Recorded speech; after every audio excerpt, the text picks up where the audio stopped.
have it all upstairs, but who the fuck cares? I'm grabbing brews, taking fast swingers. I get cash and stash fingers and harass them ass niggas. After you, your man get scored next. And if your squad flex, I'm letting off like Bernard gets. Attack liners, my utensil. Filling niggas with so much lead they can use they dick for a pencil. I'm known for snatching purses and bombing churches. I get more pussy by accident than most niggas get on purpose. I got drug spots from New York to Canada. This big gal be fucking with more keys than a janitor. What's going on, y'all? This is QB1N, also known as QBN, and I wanted to do a video segment covering the effect of weight on gameplay.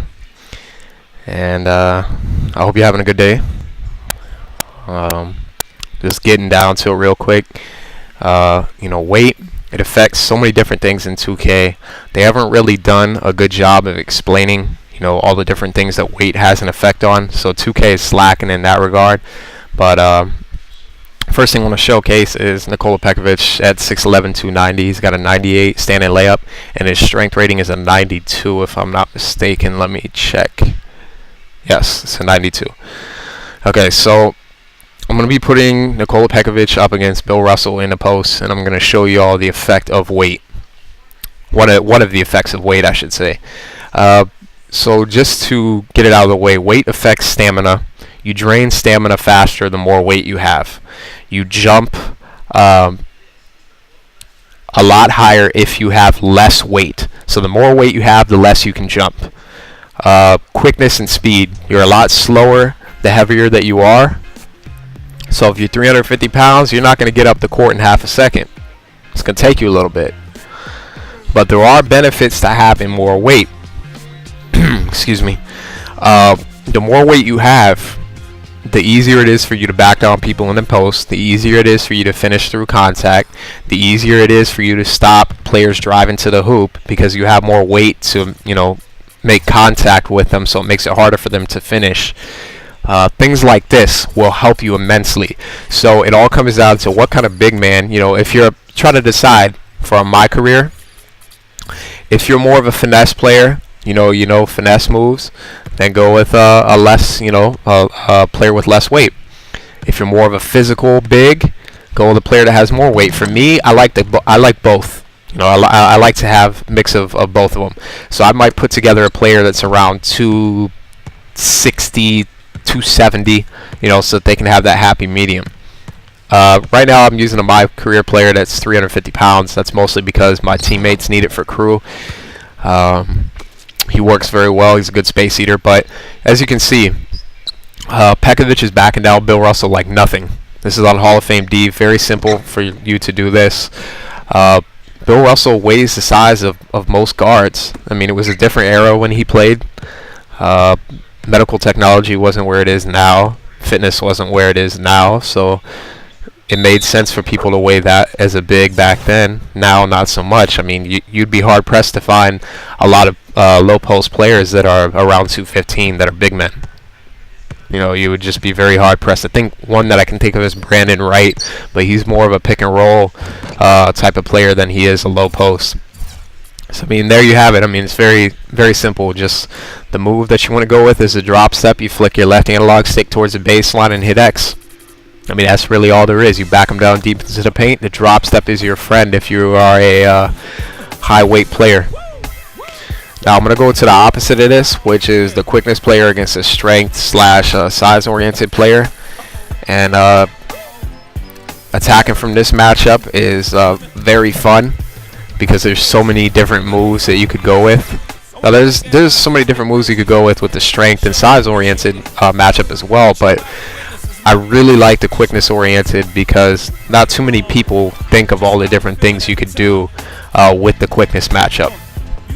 So we're going to get into that right now.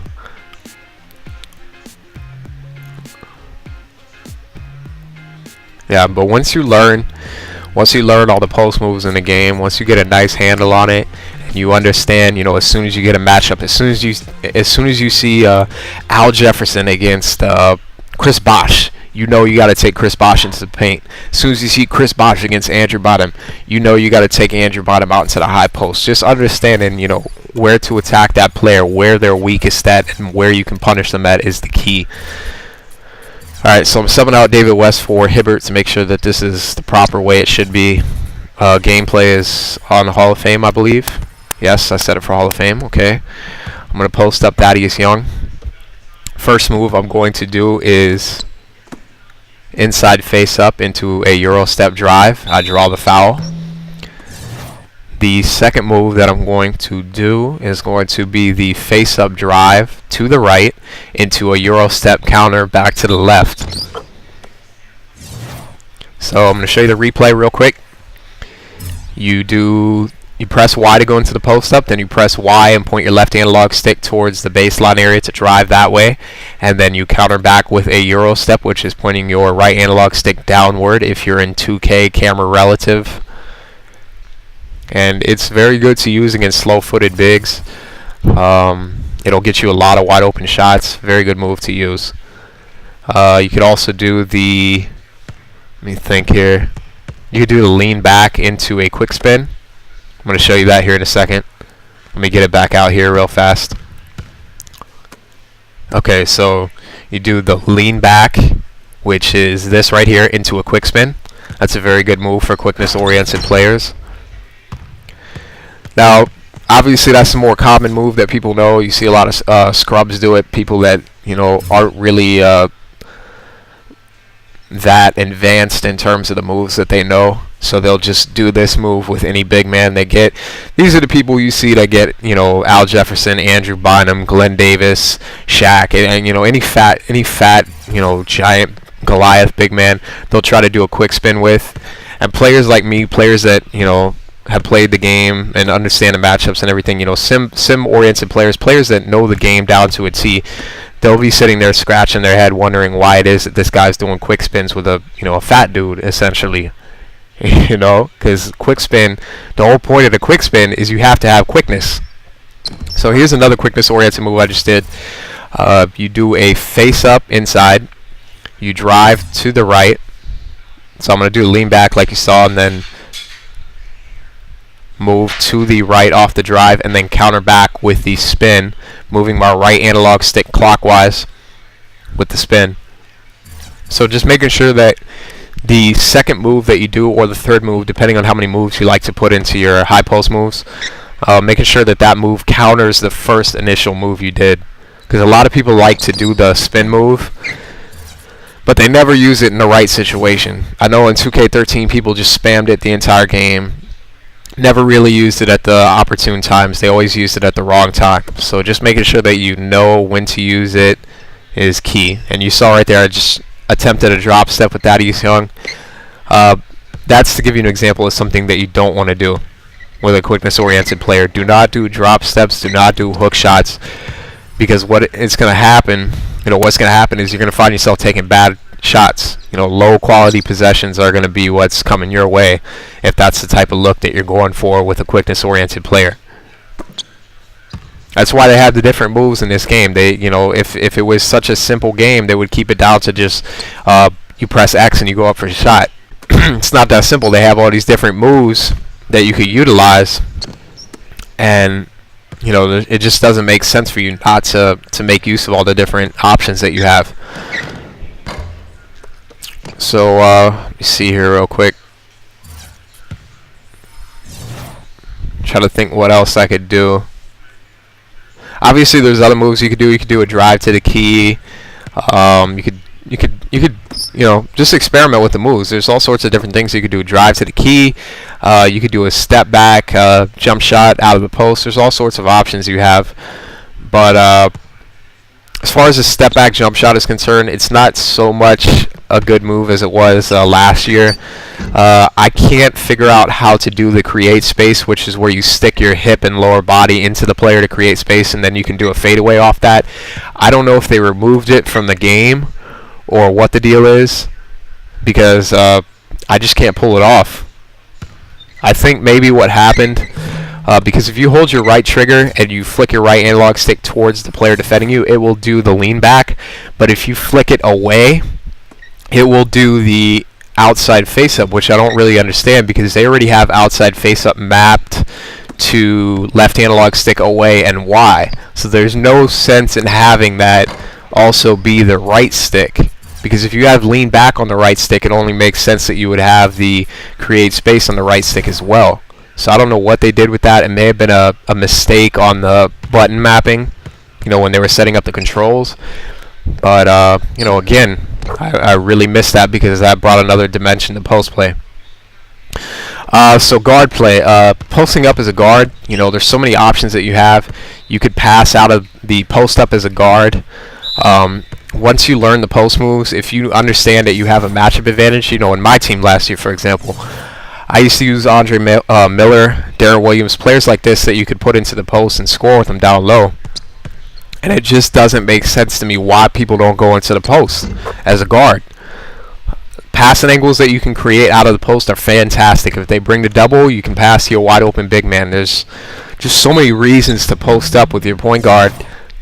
As long as you have the advantage. I mean, I don't want to see people posting up with Ty Lawson, Spud Webb, stuff like that. That wouldn't make much sense, unless the guy that you're going up against is Earl Boykins or something like that, and he's 5'5", and I don't even think they have Earl Boykins in the game anyway, so you don't have to worry about that. But just if you have the matchup advantage, just post them up. Doesn't matter what player you have. If you have the matchup advantage, if you have the size advantage, take him into the post. If you got Kobe and he's being defended by some small dude, take him into the post. You got D-Wade, he's being defended by a small dude, take him into the post. Carmelo, take him into the post.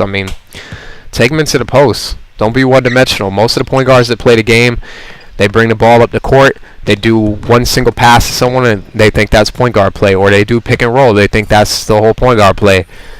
Don't be one or two dimensional. Have a Swiss Army knife to go to that all the moves, all the ways that you can attack the defense, and you'll make it easier on yourself and your teammates if you're playing crew or team up. So don't make the game hard. This year it's a lot harder to play, by just hitting X and going for a dunk, because that's what a lot of people did last year. They prayed that they would get a dunker and go into the paint and dunk the ball. Don't be like that. Learn the moves. Understand the matchup that you're given. If you got a fat dude, go into the paint. If you got a quick dude, use quickness moves. It's relatively simple.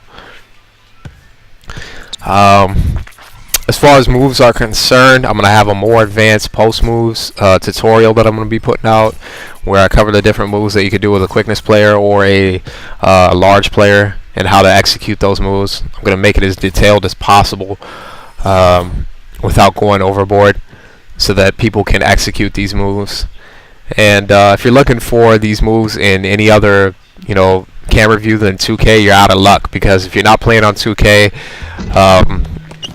I don't know what you're thinking, because 2K is the best view you can possibly play with. It's best for controlling the player, it's best for seeing the court, it's just the best view overall.